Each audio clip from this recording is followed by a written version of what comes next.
बच्चों lecture start करने लगे हैं, अब सिर्फ स्क्रीन की तरफ कॉन्सेंट्रेट करना है, ठीक है? और थोड़े से जो इंपॉर्टेंट पॉइंट्स होंगे बेशक लिखे जाना। सबसे पहले रिवाइज कर लो पिछला, हम लोगों ने एंटी एरिथमिक ड्रग्स स्टार्ट की, ठीक है?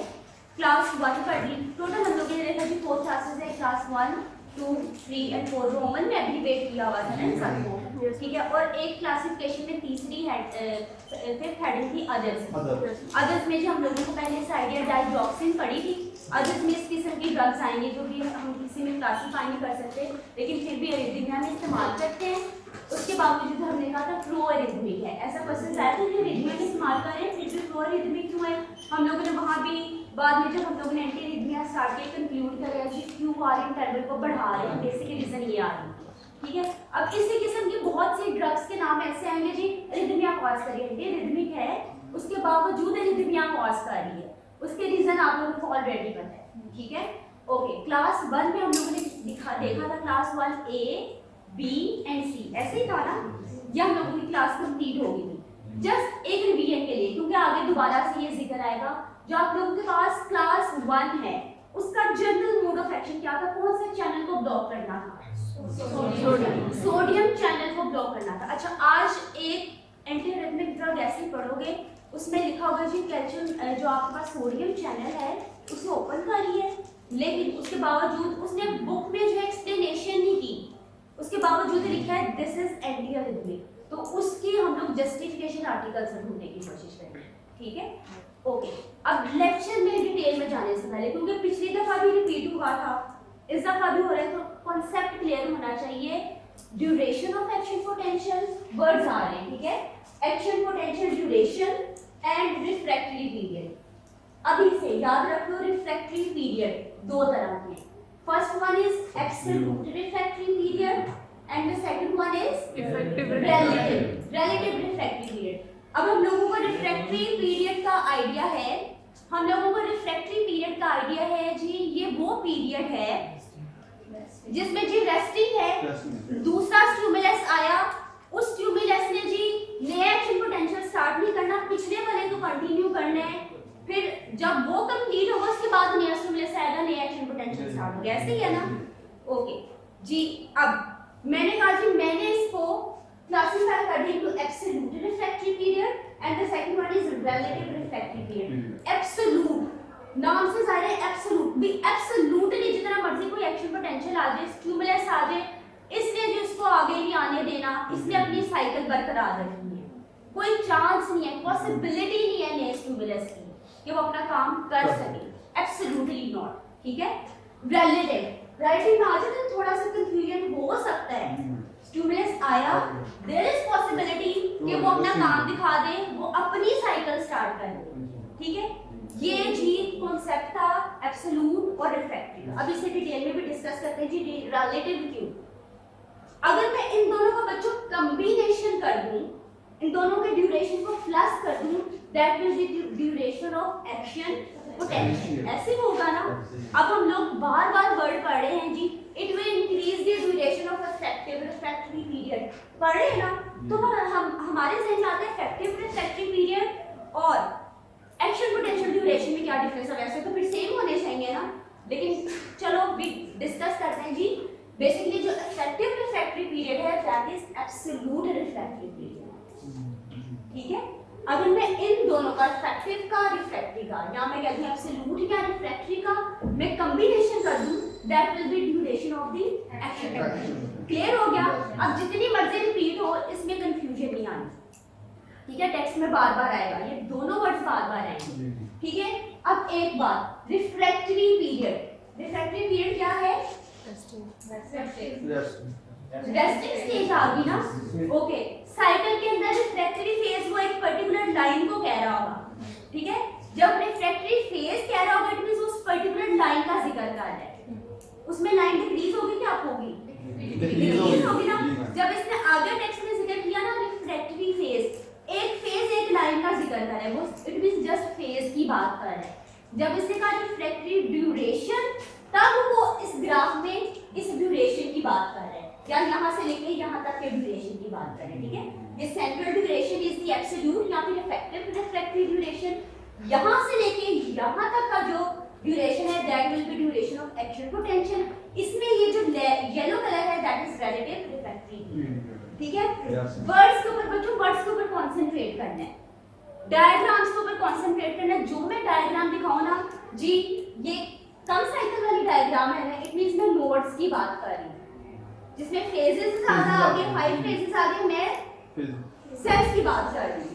ठीक है ना, वेंट्रिकुलर आर्टियल सेल्स की। ये बात कॉन्सेप्ट, ये जब लेक्चर देखोगे ना, बुक से पढ़ोगे, ये चीज तब गौर करते जाना। फेज की बात की, means I am only talking about the refractory phase, decline phase की मैं बात करूंगी, अभी मैं ड्यूरेशन की बात नहीं कर रही।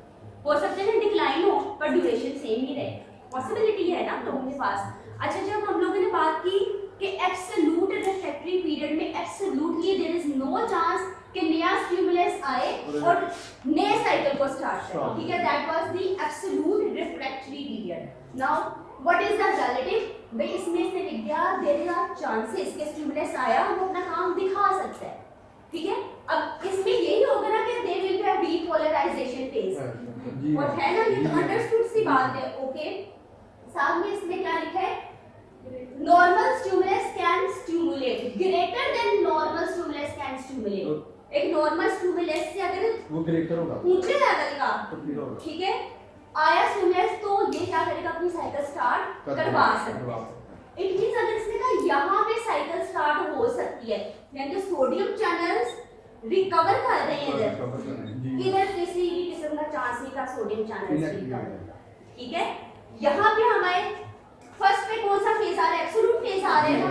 सो डिफरेंस आ गया जी, अगर फर्स्ट अगर सेकंड। नाउ इसमें there is no chance, inactivated sodium channels हैं, रिकवरी का किसी किस्म का चांस नहीं है। तभी तो हमने कहा दिस इज एब्सोल्यूट, रिलेटिव था, चांस था।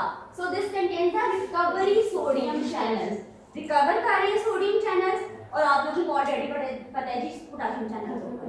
ठीक है, अब इस पूरे टेक्स्ट के अंदर इसमें कंफ्यूज नहीं होना आप लोगों को। ठीक है, अब हम रिपीट नहीं करेंगे, वर्ड्स आएंगे, वर्ड्स को एज सच पढ़ते जाएंगे। ठीक है, नाउ अब हम लोगों ने यहाँ से डिफरेंस दोनों में कर लिया जी। फर्स्ट में क्या था? Second action potential absolutely can not be initiated और स्टार्टेड। क्लियर?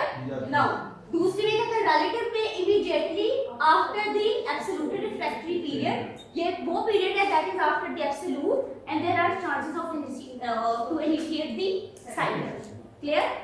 ओके, अब नेक्स्ट स्लाइड के ऊपर आ जाते हैं। क्लास 2, ये हम लोगों ने क्लियर कर लिया। अब आगे जाकर हम लोग रिपीट नहीं करेंगे इन वर्ड्स को। क्लास 2, अब मुझे यहाँ से देखकर बताओ क्लास 2 में कौन कौन सी ड्रग्स आ रही हैं? मैंने कहा these are beta and receptor blockers. Beta blockers ANS में हम लोगों ने पढ़े हैं, ठीक है ना। बीटा ब्लॉकर्स में कॉमन प्रोपेनोलोल पढ़ा था ना, उसका जिक्र भी इसमें करेंगे, टीनोलोल, एस्मोलोल और मेटोप्रोलोल। ठीक है, ये हम लोगों को नाम एएनएस में भी अपने याद है। बीटा ब्लॉकर्स एंजाइना में इस्तेमाल करें, एरिथमिया में इस्तेमाल करें, ब्लड प्रेशर में इस्तेमाल करें, हार्ट फेलियर के अंदर इस्तेमाल करें। रीजंस अल्टीमेटली घूम फिर के रीजंस सेम आ रही है, लेकिन फिर एक स्लाइड में इसको डिस्कस कर लेंगे, रिवाइज कर लेंगे। इसमें अब ये आपको जी इसका पता है जिसने बीटा रिसेप्टर को ब्लॉक करना है, ऐसे ही है ना जी मैम। नॉन सेलेक्टिवली करेगा तो एडवर्स इफेक्ट्स आएंगे जी। मैं कहती मैंने मुझे हार्ट के लिए खाली चाहिए ना, तो इट मींस मेरे लिए बेस्ट है मेरे पास वो बीटा ब्लॉकर है जो खाली B1 को ब्लॉक कर रहा है। ठीक है ना, सिलेक्टिवली ब्लॉकर है। अगर उसने B2 को भी कर दिया इट मींस उसने मेरे लंग्स को इफेक्ट किया। लंग्स के रिसेप्टर्स को, लंग्स के बीटा 2 रिसेप्टर्स को अगर मेरी ड्रग ने ब्लॉक कर दिया तो एडवर्स इफेक्ट क्या आएगा? ब्रोंकोस्पैज्म, ब्रोंकियोल्स कंस्ट्रिक्ट कर देंगे। This is adverse effect. Non selective का एडवर्स इफेक्ट्स में अगर नॉन सेलेक्टिव में ड्रग डिस्कस करूंगी, मैं कहूंगी adverse effect is bronchospasm, contraindication can not be given to asthmatics. ठीक है, क्लियर हो गया? अब एडवांटेज में कौन सेलेक्टिव का जी एडवांटेज यही है कि एडवर्स इफेक्ट नहीं आएगा। ठीक है, ओके। अब इसमें इसने क्या बात की? टेक्स्ट देखो और फिर डायग्राम की तरफ हम आएंगे। टेक्स्ट में इसमें था it will diminish the phase for depolarisation, ऐसे कहा है इसने। ओके, फेज 4 क्या एब्सोल्युटली खत्म हो सकते हैं? नहीं ना, खत्म हो सकता भी एब्सोल्युटली खत्म। इट मींस फिर डेथ हो जाएगी पेशेंट की। B correct word is that it will basically decrease the slope of phase 4 depolarisation.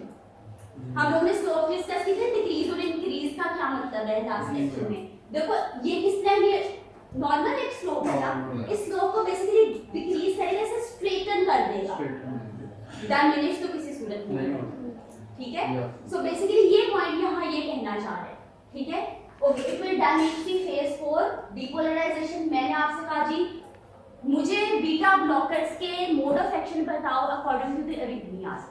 दूसरा ये कहना okay it will bind to the beta receptors. Now what it will do, it will basically damage the phase 4 depolarisation. हम लोगों ने ANS पढ़ा था तभी ये मोड ऑफ एक्शन नहीं ना पढ़ा था, क्योंकि अब हम अरिथमियास पढ़े हम लोगों ने, अब ये मोड ऑफ एक्शन पढ़ना। It will decrease the slope of phase 4 depolarization. By the way बच्चा मेरे पास आने के इसने क्या it will diminish the phase 4.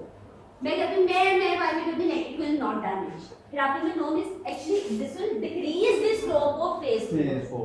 ठीक है, देखो इसको यहाँ डायग्राम में भी नजर आ रहा है, इसको स्ट्रेटन कर रहे हैं। यहाँ पे स्लोप कितनी परफेक्ट स्लोप आ रही थी, ठीक है। अच्छा अभी से याद रखो, आगे भी डिस्कशन आएगी। फेज 4 के अंदर कैल्शियम चैनल्स इन्वॉल्व है ना, ठीक है। इसका मतलब इसकी भी हम कहीं किसी स्टेप पर ब्लॉकेज कर सकते हैं। ओके, यहाँ पर अब जीआरटी बेसिकली क्या करेगा, it will prolong the AV conduction. Impulse जा रही है उसके ड्यूरेशन को प्रोलॉन्ग कर देगा, बढ़ा देगा।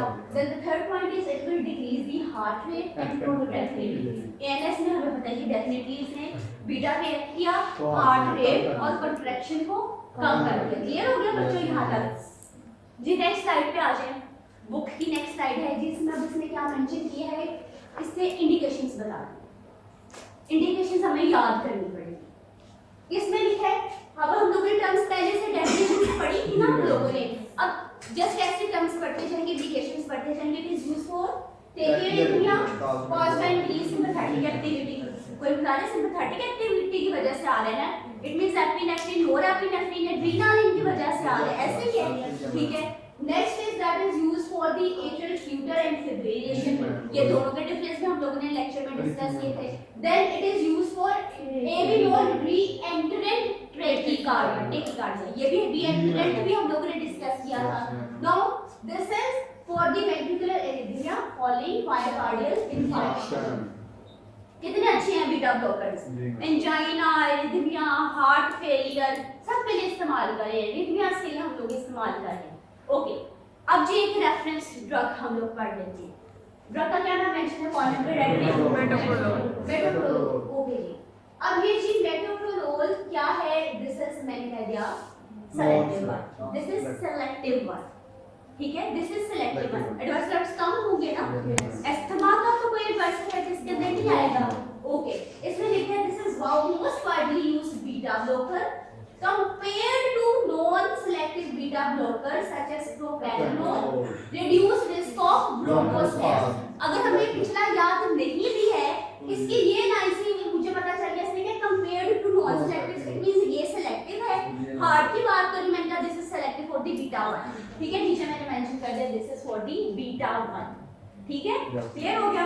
अब इसके इसने कहा जी अब इसका लंग्स से रिलेटेड किसी किस्म का एडवर्स इफेक्ट नहीं है, डेफिनेटली लिवर से मेटाबोलाइज हो रही है, that is by the side from UD6, okay, CNS penetrate करेगा। अब order of penetration MCQs point of view से याद रखते हैं, ठीक है। अब ऑर्डर ऑफ पेनिट्रेशन इसने क्या लिखा है जी, लेस देन मीटोप्रोलोल का लेस देन प्रोपेनोलोल, प्रोपेनोलोल से कम है, but that is more than the atenolol, atenolol से ज्यादा है। ऐसे ही ऑर्डर है ना, CNS penetration more to less, सबसे ज्यादा प्रोपेनोलोल का, देन मीटोप्रोलोल, देन एटिनोलोल। इसने कहा that is less than propranolol but more than atenolol, ऐसे ही आ रहा है ना। ओके, अब नेक्स्ट स्लाइड के ऊपर आ जाओ, एस्मोलोल। एस्मोलोल भी सेलेक्टिव है जी, हमारे सेलेक्टिव है, रिथमियास पढ़े हैं, that is selective for the beta 1 receptor. Propranolol selective थी या नॉन सेलेक्टिव? नॉन सेलेक्टिव थी, ठीक है। ओके, एस्मोलोल शॉर्टर ड्यूरेशन है, ठीक है, फास्टर एक्टिंग है, शॉर्टर ड्यूरेशन है, इंट्रावेनस दे देंगे ना, ठीक है। इसी तरह वर्ड्स को रिलेट करते जाना। इंट्रावीनस लेंगे फॉर एक्यूट एरिथमियास। एक्यूट और क्रोनिक का डिफरेंस भी हम लोगों ने स्टडी किया था, दैट इज और specially during the surgeries arrhythmias, जो सर्जरीज के दौरान हो उसके लिए हम लोग क्या कौन सी ड्रग यूज करते हैं, शॉर्टर ड्यूरेशन है इंट्रावीनस लेंगे, ठीक है, okay, shorter duration but fast active, ठीक है ना, ये दोनों अलग चीजें है ना। Then that is metabolized by esterases in RBC, यानी कि जरूरी नहीं हर ड्रग आपके जाके प्लाज्मा में लिवर में जाके मेटाबोलाइज हो, ऐसा ना। एस्टरेजेस याद करो, कोलिनेस्टरेजेस प्लाज्मा में थे ना आप लोगों के, जब हम लोग ईएनएस पढ़े थे, हम लोगों के लिवर्स में भी एंजाइम्स हैं, इसलिए लिखा that is metabolized by esterases in your RBC, ठीक है। थोड़ा सा वेरिफिकेशन कर ली मैंने जी, मैंने गूगल किया, पता चला this is not metabolized by the plasma esterases, इसलिए इसने लिखा है that is metabolized by the RBC, okay. Common adverse effects क्या आ सकते हैं, ब्रेडिकार्डिया, जैसे हम लोगों ने पहले पढ़ा था, ब्रेडिकार्डिया, देन हाइपोटेंशन हो सकती है, क्योंकि हाइपोटेंशन में भी तो हम इस्तेमाल करते थे ना, then third one is fatigue, okay. अब हम लोग, मैंने आप लोगों को याद हो हार्ट फेलियर पढ़ा था, मैंने कहा बीटा ब्लॉकर्स एक्सटेंसिवली यूज होना शुरू हो गए, ऐसे कहा था ना जब हम लोगों ने रीजंस डिस्कस की थी। अब इसमें रिदमियास में भी इसने ये बात कर दी, आपके ये जो बीटा ब्लॉकर्स हैं in contrast to sodium channel blockers, कौन से क्लास की बात कर रहे हैं, सोडियम चैनल क्लास, कौन सी क्लास कर रहे हैं, okay. In contrast to sodium channel blockers, beta blockers and class 3 की जो ड्रग्स हैं that are most commonly used, आगे उसने एग्जांपल्स भी दे दी, क्लास 3 हम लोग पढ़ेंगे, सोटालोल एंड एम्ब्यूटेरोल, ठीक है। अब हम लोगों का आइडिया होगा, हम लोगों का हार्ट फेलियर से भी आइडिया था कि beta blockers are extensively used, ठीक है, क्लियर है बच्चों यहाँ तक, क्लास 2 कंप्लीट हो गई, हम लोगों ने एक जर्नल लेआउट लेना था, क्लियर यहाँ तक सब। क्लास 1 का अभी तक मोड ऑफ एक्शन था सोडियम चैनल ब्लॉकर्स, क्लास 2 का मोड ऑफ एक्शन क्या दिया, बीटा ब्लॉकर्स, ठीक है, ओके। अब हम लोग आ जाते हैं क्लास 3, याद करो मैंने कहा था क्लास 3 में these are प्रोरिथमिक्स, कहा था ना मैंने, क्यों कहा था, क्यूटी इंटरवल बढ़ रहा था, एक फ्रेंच वर्ड क्या यूज किया था, फ्रेंच वर्ड यूज किया था कि अच्छा उसका मतलब था, वो फ्रेंच वर्ड था कि this is extending point that is increasing your QT interval, ठीक है।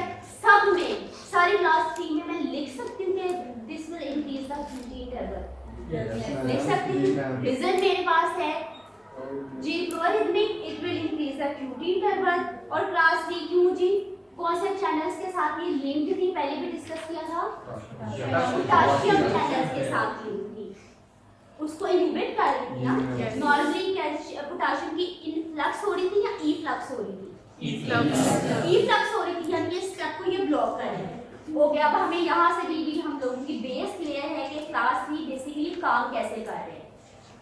Class 3 will block the potassium channels, we already know it will damage the outward potassium current, कैसे, it will by blocking the channels, okay, during the repolarization, repolarization के अंदर ये देखो आ रहे थे ना हम लोग पास पोटेशियम चैनल्स, ऐसे था, okay. of the cardiac cycle, cardiac cycle, अब इसमें देखो जी ड्रग्स कितनी मेंशन है, 1 2 3 4 एंड 5, अभी पिछली स्लाइड में हम लोगों ने सोटालोल का नाम पढ़ा था, ठीक है, एम्ब्यूटेरोल का नाम पढ़ा था, अब नहीं ये तीनों डिस्कस करेंगे, अलग अलग डिस्कस करेंगे, क्योंकि इन्हें अलग अलग क्यों डिस्कस कर रहे हैं, मैंने कहा था जी classification it is not well classified, mix से मोड ऑफ एक्शन है, ठीक है, तो सबको हमें पढ़ना चाहिए। सो नेक्स्ट ड्रग इज क्या, इसका इसकी ये देखो प्रोनाउंसिएशन, ये देखो क्या लिखी है, आगे इस तरह से पढ़ना है ना। The next one is dronedarone, then third one is ibutilide, ठीक है, ओके। अब ये सारी ड्रग्स है बच्चों जो हम लोग पढ़ने जा रहे हैं। अब ये क्या करेंगे ड्रग्स, इनका मोड ऑफ एक्शन पढ़े, these agents, पहले इसने जर्नल की बात करी, these agents will prolong the duration of action potential, देखो दोनों वर्ड्स इधर आगे मैंने कहा दोनों वर्ड्स रिपीट हो रहे हैं, ER की effective refractory period and the increase action potential duration. इसने कहा जी ERP भी इंक्रीज कर दो, हमें पता है ओके ERP क्या चीज है, एक्शन पोटेंशियल का ड्यूरेशन भी इंक्रीज कर दिया। देखो ये वाली जो स्लॉट है, जब मैंने ये वाली जो लाइन है, ये वाला फेज कार्डियक सेल्स मैंने पिछली स्लाइड में पढ़ी थी क्या, पांच आगे में फेजेस वाली साइकिल, ठीक है ओके। ये जो चीज है ये आगे स्लोप आगे चली गई है क्योंकि पोटेशियम चैनल ब्लॉक हुआ था, ये आगे गई, यहाँ से यहाँ तक का डिस्टेंस अब बढ़ गया है, इफेक्टिव रिफ्रैक्टिव पीरियड बढ़ गया, इट मींस एक्शन पोटेंशियल बढ़ गया, ठीक है okay. It will prolong the effective refractive period, ऊपर इसने कहा it will prolong the duration of action potential, हम लोगों को कांसेप्ट क्लियर है, दोनों में डिफरेंस क्या है okay. Then these all the class 3 drugs have the potential to induce the arrhythmias, we have already discussed, they will increase the QT interval, ऐसे ही है बुक की डायग्राम थोड़ी सी डिफिकल्ट लग रही है ना, ऐसे हम लोग सेम वही डायग्राम है, इसमें इसने चैनल बता देगी, पोटेशियम चैनल को ब्लॉक कर रहे हैं, ठीक है, और एक्शन पोटेंशियल के बारे में जिक्र कर रहे हैं। साथ वाली डायग्राम में बस ये बताया कि टोटल रिफ्रैक्टरी पीरियड क्या है, हम लोगों ने ऑलरेडी डिस्कस किया, ठीक है। अब जी ड्रग्स की तरफ आ जाते हैं, ठीक है। सबसे पहले ड्रग का नाम लेने से क्या लिखा है, एम्ब्यूटेरोल ओके। अब देखो मैंने क्यों हाईलाइट किया इसमें रेड के अंदर, आयोडीन लगता है, इसके अंदर आयोडीन होगा, ठीक है। रो थायरोक्सिन लग रहा है ना, थायरोक्सिन जैसा कुछ, इसका मतलब इसके स्ट्रक्चर्स में आयोडीन है और थायरोक्सिन से मिलता जुलता इसका स्ट्रक्चर है। अगर मैं कह रही हूं इसके स्ट्रक्चर में आयोडीन है तो उससे रिलेटेड कोई एडवर्स इफेक्ट आ सकता है ना। वर्ड में हम लोगों ने कंसंट्रेट किया, आयोडीन है, मैंने जिसके बारे में लिखना शुरू कर दिया, इट कंटेन्स आयोडीन, ये देखो आयोडीन आ रहा है ना इसमें, इट कंटेन्स द आयोडीन, आगे लिखा है and is related structurally to thyroxine okay. Thyroxine का स्ट्रक्चर देख लेते हैं, देखो दोनों ये थायरोक्सिन में इसमें भी आयोडीन आ रहा है ना, साइकिल देखो कितनी मिलती जुलती है, ठीक है। इस वजह से इसका नाम क्या हम लोगों ने रख दिया, एम्ब्यूटेरोल ओके। नेक्स्ट आ जाओ कि आप इस मैंने कहा कि क्लासिफिकेशन इतनी वेल क्लासिफाइड नहीं है, हर बुक में ये लिखा था ना, नॉट वेल क्लासिफाइड एंटीरिथमिक ड्रग्स जी। अब क्यों लिखा था, अभी जो एम्ब्यूटेरोल है इसमें है क्लास 1 जैसा इफेक्ट भी देती है, 2, 3 एंड 4 जैसा भी देती है, और इसके साथ साथ और क्या कर रही है, हमने कहा था डिफरेंट मोड ऑफ एक्शंस चल रहे हैं, अल्फा ब्लॉकिंग एक्टिविटी भी इसके अंदर आ रही है। इस वजह से हमने कहा था this is not a good classification, कि हम लोग ऐसा था ना बीटा रिसेप्टर ब्लॉक या बीटा पे ही हम लोग रहते थे, इसमें जो हम क्लास 1 पे भी जा रहे हैं, 2 पे भी जा रहे हैं, 3 पे भी जा रहे हैं, 4 पे भी जा रहे हैं, अल्फा रिसेप्टर्स के ऊपर भी हम लोग आ गए हैं। देन आगे आ जाओ, वही बात एम्ब्यूटेरोल है, क्लास 3 है definitely, but it will do increase action potential and increase the duration of action by blocking the potassium channels okay. Therapeutic uses याद करने पड़ेंगे, ठीक है। पहला therapeutic use in the refractory intra refractory arrhythmias में, यानी कि हम लोग ये यूज करते हैं। अब रिफ्रैक्टरी एरिथमिया क्या है, हम लोगों ने पहले याद है डिस्कशन की थी, that is the electrical storm, जिसमें भी 3 एपिसोड्स आपके पास आ गई विद इन द 24 आवर्स, ऐसे ही ना, इस वजह से ये चीज हम रिपीट ही अब करें ओके जी। This is for the ventricular tachycardias, we have already discussed, ये क्या टर्म है ओके। अब इससे आगे लिखते हैं this is used for atrial fibrillation and future, ये भी डिस्कस हम लोग कर चुके हैं ना। Despite its adverse effect profile, it is commonly employed due to least adverse effects, ऐसे ही ना अगर हम लोग इसको इस्तेमाल करें दूसरों के मुकाबले में इसके एडवर्स इफेक्ट्स कम आ रहे होंगे हम लोगों के पास, ऐसा है ओके। अब इसमें क्या है जी कि इसके जो एडवर्स इफेक्ट्स हैं लीस्ट है, अब हम लोग एरिथमियास पढ़े, लीस्ट एडवर्स इफेक्ट हमारे लिए तो वही है ना जिसमें प्रो एरिथमिक इफेक्ट्स जरा कम है, ठीक है, तो प्रो एरिथमिया के चांसेस इसमें कम है, ठीक है। देन हम आ जाते हैं काइनेटिक्स। काइनेटिक्स में एक एडवर्स इफेक्ट इसका बड़ा इंपॉर्टेंट है, याद रखना। मैं कहूँगी भाई में मुझे कोई ऐसी एंटी एरिथमिक ड्रग बताओ जो आई में डेपोजिशन कर देती है, आईज में कंसंट्रेट कर देती है, उसको भी पढ़ेंगे हम लोग आगे जाके पढ़ेंगे, ठीक है। अभी फिलहाल हम इसकी पढ़े हैं जी काइनेटिक्स, इनकम्प्लीटली एब्जॉर्ब, काइनेटिक्स हमें पता okay, prolong half life okay और several weeks, distributes extensively in adiposity, याद करनी पड़ेगी ना काइनेटिक्स हम लोगों को। देन वी हैव टू, ऐसा है ना कुछ ड्रग्स हम लोग पहले लोडिंग डोज देते हैं फिर मेंटेनेंस डोज देते हैं, इसमें भी ऐसे आपको पहले लोडिंग डोज देनी पड़ेगी। देन एडवर्स इफेक्ट्स ये आई है, इसमें ना वाइट सा सेंट्रल में है, ठीक है। इट मींस ड्रग जो है उसकी डेपोजिशन होगी, डिपॉजिट कर गया, एक्यूमुलेट होगी इस साइड के ऊपर, आइस के ऊपर। अब इसके एडवर्स इफेक्ट्स पढ़ते हैं जी। First one is pulmonary fibrosis, यानी कि लंग्स की स्कारिंग हो जाएगी, ऐसे ही है ना। फर्स्ट एडवर्स इफेक्ट इसका है। Second one is neuropathy, nerves damage हुई, नमनेस आ गई, okay. Then this is hepatotoxic drug, corneal deposits, cornea में ड्रग डिपॉजिट कर देगी, व्हाइट सा क्लाउडी सा कुछ नजर आएगा, ओके। ऑप्टिक न्यूराइटिस, आई से रिलेटेड दूसरा इफेक्ट आ गया, ऑप्टिक नर्व की इन्फ्लेमेशन हो जाएगी, डैमेज होगी। Blue grey skin discoloration. बच्चों इसके एडवर्स इफेक्ट्स इंपॉर्टेंट है, एग्जाम में आ सकते हैं, ठीक है। Write down adverse effects of amiodarone, okay. अगर लेकिन अब ये एडवर्स इफेक्ट ज्यादा ना आई पे डिपॉजिट कर दी, हेपेटोटॉक्सिसिटी आ गई, इट मींस अगर हम लोग प्रॉपर्ली डोज मॉनिटर करें, लो डोज में दें, तो हम लोग इन एडवर्स इफेक्ट्स को ओवरकम कर सकते हैं, ठीक है। यही बात इसने यहाँ पे लिखी है। देन इसने काइनेटिक्स में क्या चीज मेंशन किया है, this is a drug which is metabolized by cytochrome 3A4, ठीक है। लेकिन साथ ही साथ this inhibits cytochrome 1A2, 2C-dylan, 2D6 and P-glycoprotein। ये सारे हम लोगों के एंजाइम्स क्लियर है ना जी। वो ड्रग्स जो इन एंजाइम्स के थ्रू मेटाबोलाइज हो रही है, उनके साथ अगर मैं अपनी एम्यूडेरोन दूंगी तो वो मेटाबोलाइज तो नहीं ना होगी, वो एक्यूमुलेट कर देगी, उसकी टॉक्सिसिटी आ जाएगी। P-glycoprotein का भी कांसेप्ट हम लोगों को ऑलरेडी क्लियर है, ठीक है। नाउ अब नेक्स्ट ड्रग का क्या नाम है, ड्रोनिडेरोन। क्या लिखा है, दिस इज अ बेंजोफ्यूरेन एम्यूडेरोन, यानी अब हमें देख के पता चल गया एम्यूडेरोन से मिलता जुलता इसके अंदर भी स्ट्रक्चर है। लेकिन हो सकता है जी एम्यूडेरोन में आयोडीन, मैंने कहा था ना था, हो सकता है इसमें आयोडीन ना हो, तो आगे जाके मैं पढ़ूंगी एम्यूडेरोन में आयोडीन था, उससे रिलेटेड एक पर्टिकुलर एडवर्स इफेक्ट था जो इसमें नहीं है, वो एडवर्स इफेक्ट यहाँ से उठा के उसमें भी लिख सकते हैं, ठीक है। ये वो वाला एडवर्स इफेक्ट अब बुक के इस टेक्स्ट से उठा के पीछे लिखना है, ठीक है। यही तो एक डिफरेंस होता है गुड और बैड स्टूडेंट्स में या एवरेज स्टूडेंट में, कि वो पॉइंट्स बनाते हैं, नोट्स बनाते हैं अपने जी। क्लोर्टिडेरोन,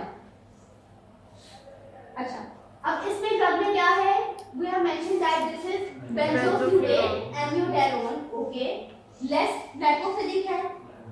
then this has lower tissue accumulation, kinetics की बात आ गई, shorter serum half life then compare to the amiodarone. दोनों ड्रग्स में से किसका शॉर्टर ड्यूरेशन है, ड्रोनिडेरोन का, ओके। देन अब मैंने कहा ये हो सकता है ना इसके अंदर आयोडीन ना हो, ऐसा ही है। ये जो हमारे पास इसका डेरिवेटिव आया, इससे रिलेटेड जो drug I, it was devoid of iodine. देखो ये सरफेस में भी आयोडीन नजर आ रहे हैं, नहीं ना नजर आ रहे, इसमें आयोडीन नजर आ रहा है, ओके। अब इसने क्या टेक्स्ट लिख दिया, अब टेक्स्ट को गौर से पढ़ो। They are responsible for thyroid dysfunction associated with amiodarone, यानी कि एक एडवर्स इफेक्ट एम्यूडेरोन में मैं लिख सकती हूँ थायराइड डिसफंक्शन, इसमें नहीं है, ये एडवांटेज है इस ड्रग का। देन लाइक एम्यूडेरोन, क्लास तो एक ही है ना, लाइक एम्यूडेरोन क्लास 1, 2, 3 एंड 4 की तरह के अपने एक्शंस ये दिखाएंगे, एक्सेप्ट करेंगे, ठीक है, क्लियर हो गया। अब देखो थायराइड वाले किसी किस्म के एडवर्स इफेक्ट नहीं ना दे रहे, it means this has better adverse effect profile as compare to the amiodarone. यही बात इसने लिखी है, has better adverse effect profile than amiodarone but still cause liver failure. इसमें भी हेपेटोटॉक्सिसिटी थी ना, इसमें भी लिवर फेलियर है, okay.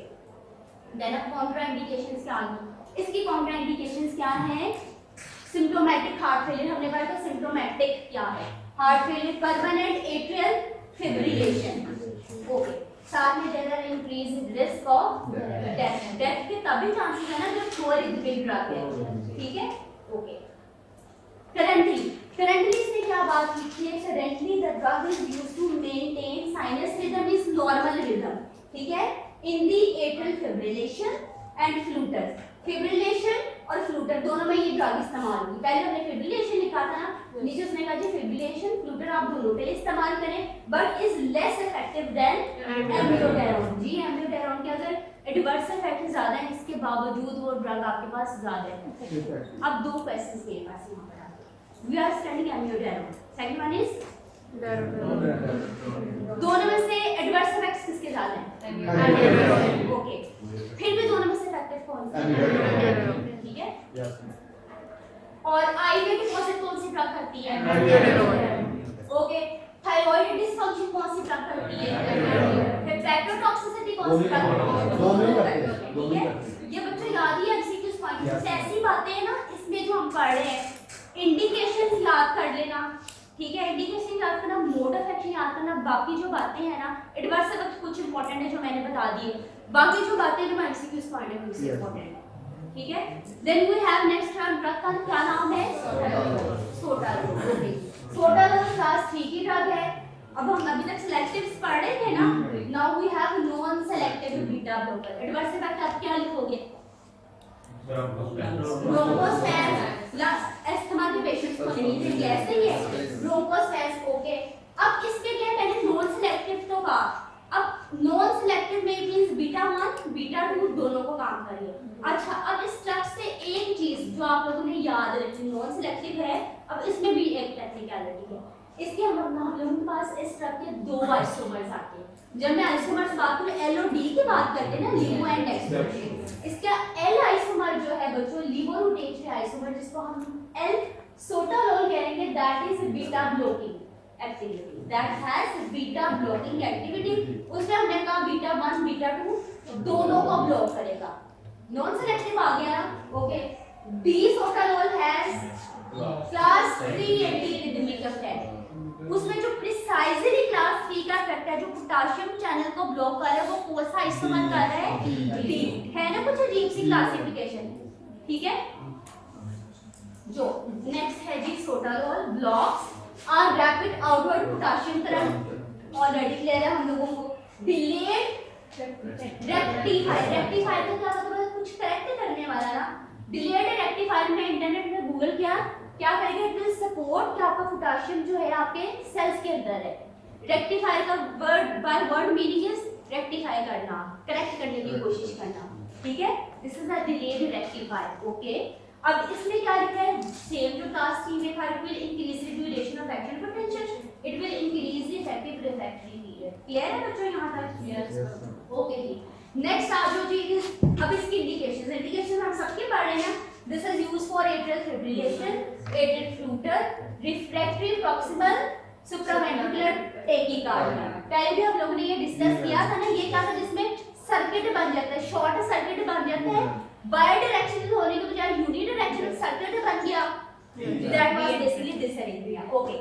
It is used for the treatment of ventricular arrhythmia। अब देखो सर्किट वाली टर्म तो मैंने इसी ड्रग के अंदर यूज की है ना, किसी और में तो नहीं ना अभी तक की। So सिर्फ बीटा ब्लॉकिंग प्रॉपर्टीज हैं इसकी, तो एडवर्स इफेक्ट्स भी तो होंगे ना अगर नॉन सेलेक्टिव है, ठीक है। अच्छा, अब एक बात जो यहाँ इसने बात की है ना, अब कह रहे क्योंकि ये बीटा ब्लॉकर है इस वजह से ये अच्छा है, क्योंकि ये बीटा ब्लॉकर है, ठीक है। यानी कि बीटा ब्लॉकर होना एक क्वालिटी है। इसने क्या sotalol has beta blocking property, ठीक है। हमने कहा था क्लास 1 2 3 4 सारे मिक्स इफेक्ट हैं, सोटालोल में बीटा ब्लॉकिंग प्रॉपर्टी है। कौन से आइसोमर की वजह से? डी। ओके जी, हम लोगों ने कहा कि ये सोटालोल है, ये देखो हम लोगों ने यहाँ पे डिस्कस किया था आइसोमर। सोटालोल कौन सा है, किसकी वजह से बीटा ब्लॉकिंग प्रॉपर्टी है? एल की वजह से। याद रखिए ये चीज भी जरूरी है, एल की वजह से बीटा ब्लॉकिंग है। मैंने कहा था प्रिसाइजली जिसका जैसे क्लास 3 है, that is because of the D isomer. अच्छा, अब हम वापस स्लाइड जाते हैं। सिंस क्योंकि कहना ये चाह रहे क्योंकि ये बीटा ब्लॉकिंग प्रॉपर्टी है because of the isomer L. Beta blocking property इसीलिए बीटा ब्लॉकर होने की वजह से, इसलिए इस वजह से हम लोग इसको वेंट्रिकुलर हाइपरट्रॉफी और एथेरोस्क्लेरोटिक हार्ट डिजीज में इस्तेमाल करेंगे। यानी कि beta is itself a quality, ये कहना चाह रहे हैं ना। अच्छा, ये बीटा क्वालिटी है क्या? ऐसी बात है कि बीटा क्या क्वालिटी है? फर्स्ट वन इज मैंने जो गूगल किया हर जगह में for heart failure, for arrhythmia, for angina, for the blood pressure. पढ़ लेते हैं कि सारे को घूम फिर के ना बात एक ही है। Why this is used for arrhythmia? Beta blocker है, एड्रेनालिन के इफेक्ट को कम करेगा, तो that is good for arrhythmia. Okay, that is good for arrhythmia. It will क्या होगा, बिकॉज एपिनेफ्रिन के इफेक्ट को नलीफाई कर रहा है, that will basically what it will do, heart beat को स्लो कर देगा, हार्ट बीट को स्लो कर दिया, हार्ट की फोर्स ऑफ कंट्रैक्शन को स्लो कर देगा, ओके, ब्लड प्रेशर को कम कर देगा। साथ ही साथ इसने क्या किया, it will widen your veins, blocker है ना, it will improve the blood flow, तो रिपेयर के लिए गुड है ना, यस, ओके। देन क्या, why particularly for the left ventricle, ऐसा हम लोगों ने पढ़ा ना, खास तौर पे जी लेफ्ट वेंट्रिकल में क्या है, देखो मेरे पास हार्ट है, मेरे पास कम टाइम है, जल्दी से करती वेंट्रिकल्स को फिल कर, प्रेशर से फिल होगा ना, तो दैट इज नॉट गुड। ये क्या करेगा, it will reduce the heart rate, जो हम लोगों ने अभी डिस्कस भी किया है, it will reduce the heart rate, okay. It will basically increase the diastolic filling time, filling time को बढ़ा देगा। जब हमें टाइम ज्यादा है, जब हम लोग चीज आराम से फिल करते हैं ना, कम प्रेशर से, कोई टेंशन नहीं है, it will basically increase the diastolic filling time and it will lower the diastolic filling pressure। इस तरह से हम लोग वेंट्रिकल्स में खास तौर पे कहते हैं कि this is for the left ventricles, ठीक है। Now why for the heart failure, reason हम लोगों को अंडरस्टूड हो गई ना, हार्ट को रेट को स्लो कर रहा है, एड्रेनालिन के इफेक्ट को नलीफाई कर रहा है, स्लोली फिल कर रहा है, प्रेशर को कम कर रहा है, कार्डियक आउटपुट बेहतर कर रहा है हम लोगों का, दैट इज इस वजह से हार्ट फेलियर यूज कर रहे हैं। Now why for the angina, angina disease की कमी हो जाती है, ऑक्सीजन की, हम लोग को हार्ट से ऑक्सीजन की कमी हो जाती है। अब जी मैं आराम से रिलैक्स होकर काम कर रही हूँ, मेरे पास कोई स्ट्रेस नहीं है, मेरे हार्ट के पास, हार्ट रेट मैंने स्लो कर दिए, ऑक्सीजन की मांग भी तो मेरी ड्रग ने काम कर दिया। सो बीटा ब्लॉकर है, इस वजह से since it is a beta blocker, so this is effective for these condition, ठीक है। क्लियर हो गया बच्चों यहाँ तक, ओके। एडवर्स इफेक्ट्स की तरफ आ जाए, वही एडवर्स इफेक्ट्स जो बीटा ब्लॉकर्स के एडवर्स इफेक्ट्स होंगे, सारे इसके अंदर आ जाएंगे, पढ़े थे ना हम लोगों ने, हाइपोटेंशन, फटीग, ठीक है, ओके।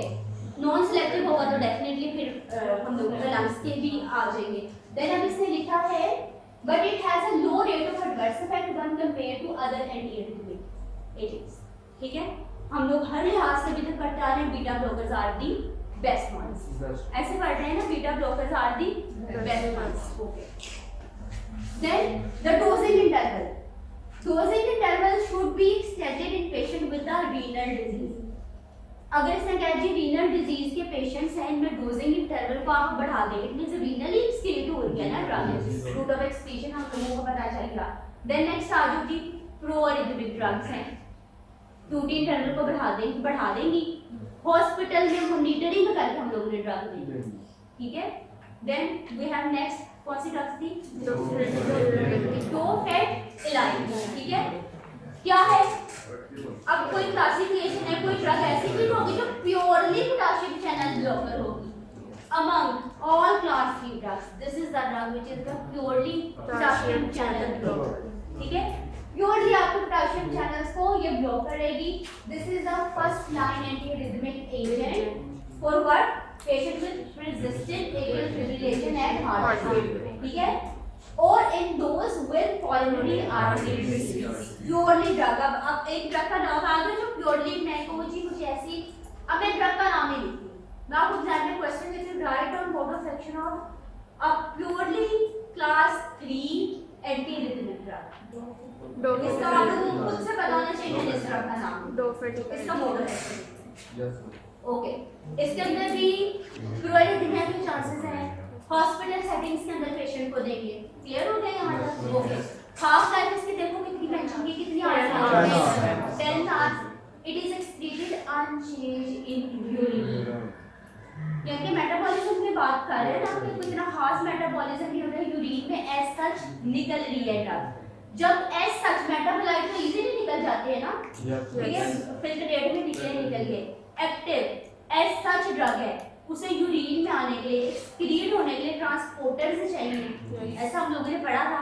अगर मैं कोई ऐसी ड्रग दे दूं जो मेरे ट्रांसपोर्टर्स को, मेरी एक्टिव ट्यूब्यूलर सेक्रीशन को ब्लॉक करे, तो इमीडिएट ड्रग को रिलेट कर देगा टॉक्सिसिटी आ जाएगी, तो सोच समझ के मुझे ऐसे ड्रग्स की कॉम्बिनेशन देनी है, ठीक है। देन कौन सी ड्रग है? आईब्यूटिलाइन। हमें ये थोड़ा सा समझने वाला पॉइंट है, ठीक है, ये पॉइंट थोड़ा सा समझने वाला है, इसको गौर से समझना है। Ibutilide is a potassium channel blocker, class 3 है, potassium channel blocker. It also inactivates the sodium current. अच्छा यहाँ पे it will activates the sodium current.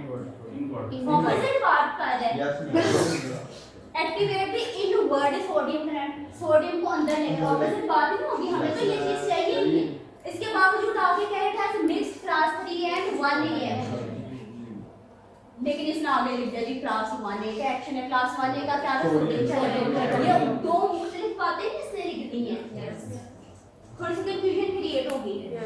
Okay, इसको जस्टिफाई करना हमने, इसने भी कुछ सोच समझ के लिखा होगा ना, ये इसको जस्टिफाई करेंगे। रिसर्च आर्टिकल्स पढ़ेंगे, रिसर्च आर्टिकल्स में हो सकता है कि सोडियम चैनल्स अभी तक हम लोग फास्ट पढ़ रहे थे तो स्लो पढ़ रहे थे,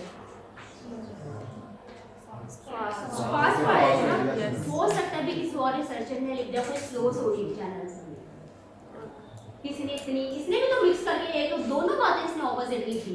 जस्टिफाई करना हम लोगों ने रीजन ढूंढनी है, बातों में ढूंढने से रीजन से मिल जाती है। रीजन ढूंढी मैंने, ओके जी। आर्टिकल, साइंस डायरेक्ट से आर्टिकल्स लिए, आर्टिकल का रेफरेंस मेंशन कर दिया, ठीक है। सबसे पहले it will prolong the cardiac action potential, ठीक है, इसमें समझने वाली बात कोई नहीं है। It will increase the refractory period, इसमें भी समझने वाली बात है। अच्छा, अब इसमें क्या कह रहे हैं? Slows the outward current during repolarization, potassium channels की वजह से, इसमें भी समझने वाली बात कोई नहीं है। ओके, यानी कि वही वाली बात जो हम लोगों के ज़हन में अभी तक नॉर्मल सी चलती आ रही है, हम लोगों ने वो समझी। नेक्स्ट स्लाइड समझने वाली है। It will delay the repolarization, okay we know this will delay. It will क्या करते हैं जब ड्रग्स क्या करती हैं, कैसे ये हमारे सोडियम को अफेक्ट करती हैं?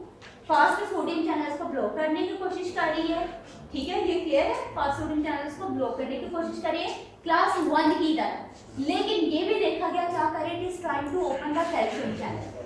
कैल्शियम चैनल जब ओपन होता है, सोडियम भी तो ओपन होने की कोशिश करते हैं ना, ये बात आ रही जी। It will try to open the calcium channels, it will try to promote the sodium influx to slow channels, slow channels के थ्रू सोडियम को अंदर लेकर आने की कोशिश करिए। अब देखो, अब हम लोगों का टेक्स्ट जस्टिफाई हो रहा है, ठीक है। ये क्या था? Activates the inward sodium current, inward sodium current को स्लो चैनल्स की वजह से कार्य है। Then it has action like 1A due to the fast channel. यानी रिसर्च करते हैं जो किताबों में लिखी हुई बातें उससे थोड़ी सी हटके भी हमें बातें मिलती हैं, ठीक है। अच्छा, अब इसकी वजह से क्या होगा? It will basically extend the phase 2 of the action potential. Phase 2 में ये है ना, फेज 2 में क्या आ रहा था? पोटेशियम सॉरी कैल्शियम इनफ्लक्स आ रहा था। मैंने कहा कैल्शियम बढ़ा रहा है तो लाइन लंबी हो जाएगी ना, ठीक है। अब इसमें देखो, उसमें ऊपर वाली लाइन देखो, ये क्लास 3 पढ़े, ऊपर वाली लाइन थोड़ी सी लंबी हो रही है ना, इतना सिंपल सा सिस्टम ही है। मैंने कहा खाली पोटेशियम को ब्लॉक किया तो लाइन को आगे चाहिए थी, कैल्शियम भी बीच में आ रहा है, हो सकता है मैं दूसरी ड्रग्स में उसमें भी ये बात आ रही। ओके, अब इसमें क्या लिखा है? This is drug of choice for word पे गौर करना। This is drug of choice for chemical conversion. Drugs chemicals ही है ना, यानी कि chemical conversion means by using the molecules मैं अपने हार्ट और रिदम को कंट्रोल करने की कोशिश करूं। बट आगे इसने क्या चीज कर दी? That electrical cardioversion, electrical shocks की बात कर रहे हैं, हैज सब लैंडेड, हैज रिप्लेस्ड इट, ठीक है। Electrical shock is different thing, chemical conversion means with the help of the drugs I am trying to treat और मैनेज द डिजीज। क्लियर हो गया बच्चों यहाँ तक? फर्स्ट फास्ट मेटाबॉलिज्म करती है, प्रोटीन लेवल को बढ़ा देगी, सो दिस इज प्रोअरिथमिक। क्लियर यहाँ तक? देन प्रोअरिथमिक है क्लास 3 में सारे हम कह रहे हैं प्रोअरिथमिक गिवन हॉस्पिटल सेटिंग्स, ठीक है। ये hospital setting means in patients को हम लोग कह रहे हैं, okay, in patient not the out patient. In patient means within the hospital. Then आ जाती क्लास 4 के ऊपर, कौन कौन सी ड्रग हैं? 2 डेल्टा हैज अ रैंक वरैका मील। अब एक वर्ड आएगा, वॉर करने वाला बच्चों वर्ड है। Word is that class 4 anti rhythmic drugs.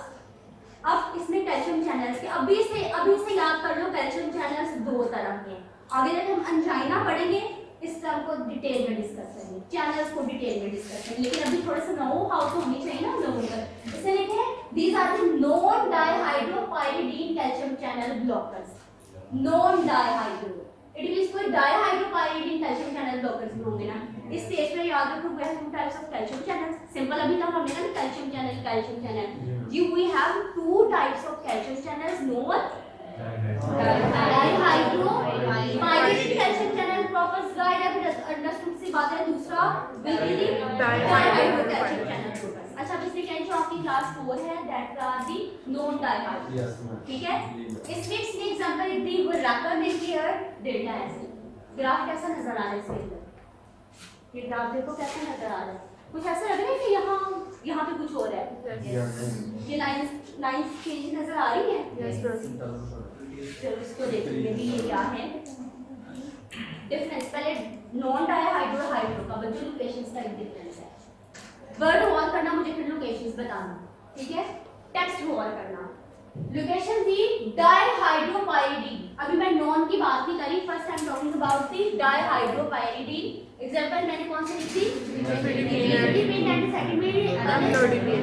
Okay, amlodipine. इसमें कहा these are the vasodilators. These are vasodilators. Non-hydros are the myocardial depressants. Location का different आ गया ना, जैसे आ गया ना heart. जी जो मेरे पास डाई हैं, that are on the vessels. Smooth vessels में हैं. The non are actually on the myocardial. ठीक है? अब location का difference पता चल गया? ये difference है. Now we have dihydro. DHT are more potent vasodilators. Verify कर लेते हैं कि वो सब more potent vasodilators, while the non are the marked negative inotropic effects. Inotropic effect ज़्यादा वो हार्ट के ऊपर ही आएगा ना, वरना वेसल्स से रिलेटेड तो मैं डायलेशन या कंस्ट्रिक्शन कहूँगी, ठीक है। अब जी इसने यही बात कर दी, आगे जाके ये जो आपके डाई है dihydros, they are on the smooth muscles, they are on the vessels. Vasodilation कराएंगे अगर हम इन्हें ब्लॉक कर देंगे।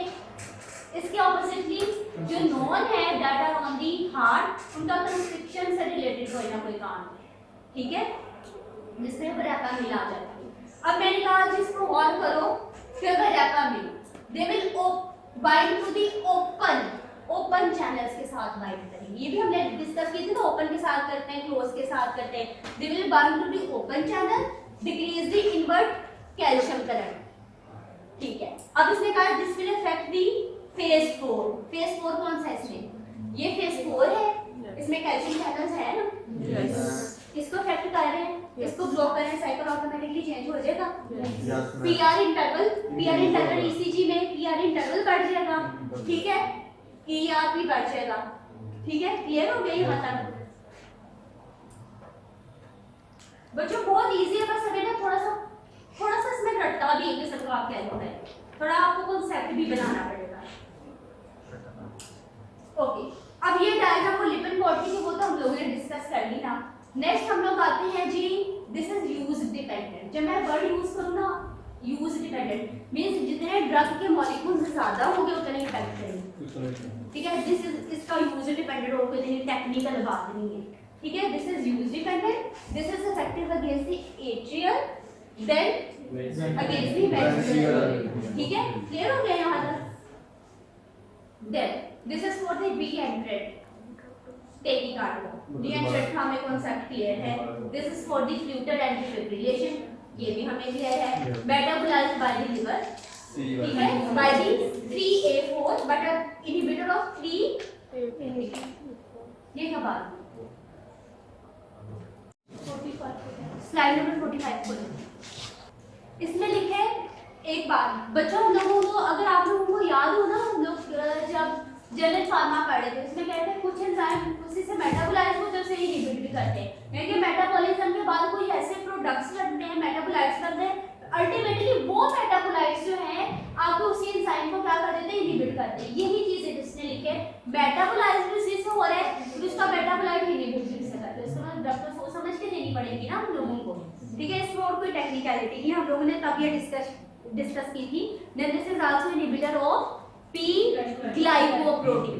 क्लियर है ये भी concept. Now other agent digoxin. Digoxin का हम लोगों ने ऑलरेडी स्टडी किया था। कौन से एटीपेज का इनहिबिटर है? Sodium potassium ATPase. हमने कहा जी प्रोरिथमिक है, ऐसे ही कहा था ना, it will increase the QT interval. Clear हो गया? ये वाली ड्रग तो हम लोगों की क्लियर जा रही है ना, ओके। अच्छा लेकिन इसमें मैंने एक चीज आप लोगों को बतानी है। टेक्स्ट में आ जाओ, स्लाइड में जहां लिखा है टॉपिक वेंट्रिकुलर बीट्स, ठीक है। इस वाली स्लाइड में ना ये देखो इसमें लिखा है द सीरम, कौन सी कंसंट्रेशन? Serum trough concentration. ये वर्ड ट्रफ कंसंट्रेशन है, इससे क्या है? जो सीरम ट्रफ कंसंट्रेशन है डाइजॉक्सिन की, इसे मैं डिस्कस करती हूँ। It must B 1 to 2 nanogram पर ml for the atrial fibrillation. Trough concentration means minimum concentration इतनी होनी चाहिए, ठीक है। अगर मैं कह रही हूँ मिनिमम, नेक्स्ट मैं डोज तभी दूंगी ना जब पिछली डोज मिनिमाइज हो, ठीक है। द कंसंट्रेशन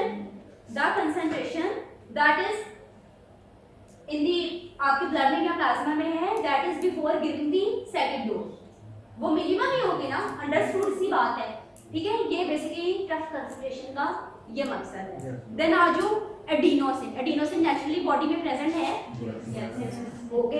ये बात लिखी है, this is naturally occurring nucleoside, we already know this is naturally occurring nucleoside. अच्छा, this will decrease the conduction velocity, prolong the refractory period. ये वो की सारी बातें हमारी हैं इसके अंदर। It will decrease the automaticity in the ABP, ठीक है। अच्छा ये जो ड्रग्स हैं बच्चों के पास के इतने मोड ऑफ एक्शन इतने क्लियर भी नहीं है, ठीक है। अब आ जाओ, इसमें लिखा है it must be given by the intravenous route of administration, इसका IV है। It has low toxicity, adverse effects की बात करें, लेकिन उसके बावजूद जो एडवर्स इफेक्ट्स आ रहे हैं that is flushing, chest pain and hypotension, okay जी। एडिनोसिन शॉर्टेस्ट ड्यूरेशन है, इसने लिखा है this has the shortest duration. देखो कितने सेकंड्स का लिखा है, 10 से 15 सेकंड का। ओरल देंगे नहीं देंगे। अब इसने टेक्स्ट में ना यहाँ पे बात लिख के खत्म कर दी, ठीक है। Shortest duration. अब हमारे से मैच ओरल देके थोड़ा सा गूगल करते हैं, गाइडलाइंस पढ़ते हैं, पेशेंट को देनी कैसे। बोलस देंगे सबसे पहले, शॉर्टेस्ट है ना, बोलस इमीडिएट डोज देंगे, IV बोलस देंगे पहले, उसके बाद हम लोग क्या IV इंफ्यूजन दे सकते हैं? Now next is the magnesium sulfate। अच्छा magnesium sulfate का इसका बच्चों मोड ऑफ एक्शन नहीं लिखा, इसने क्या बात लिख दी? देखो मैग्नीशियम ऑलरेडी बॉडी में प्रेजेंट है ना, इसने क्या लिखा? Magnesium is necessary for the transportation of sodium, calcium, potassium across the membrane. भाई मोड ऑफ एक्शन कहाँ पर है? नेक्स्ट स्लाइड के ऊपर आ जाओ जी, हम लोग खुद से गूगल कर लेते हैं, मोड ऑफ एक्शन देखते हैं। हम लोग फार्माकोलॉजी पढ़ रहे हैं, ठीक है। इस मैग्नीशियम सल्फेट का कैल्शियम चैनल ब्लॉकर मेरे ज़हन में आया, मैं रिदमियास पढ़ी, मैं देख लूं क्या कैल्शियम चैनल ब्लॉकर है। मैंने यहाँ गूगल किया, मुझे आंसर मिला ये, this is the calcium channel blocker, ठीक है। फिर मुझे लिखा its mode of action is not clear, ठीक है। लेकिन चलो मैंने एक आइडिया ले लिया जी, कैल्शियम चैनल ब्लॉकर है। क्लियर हो गया बच्चों यहाँ तक? ओके। अब इसने कहा we will give this by intravenous route, oral route से इसको हम लोग नहीं देंगे। Mainly this is the drug of choice for fatal arrhythmia, ऐसे लिखा हुआ है। और आगे क्या लिखे है? टोर्सा डी फॉर्टिस, ठीक है। क्या है? टर्निंग पॉइंट है जो QT इंटरवल को बढ़ा देगा, that will be pro rhythmic condition को इंडिकेट कर रहा है ना।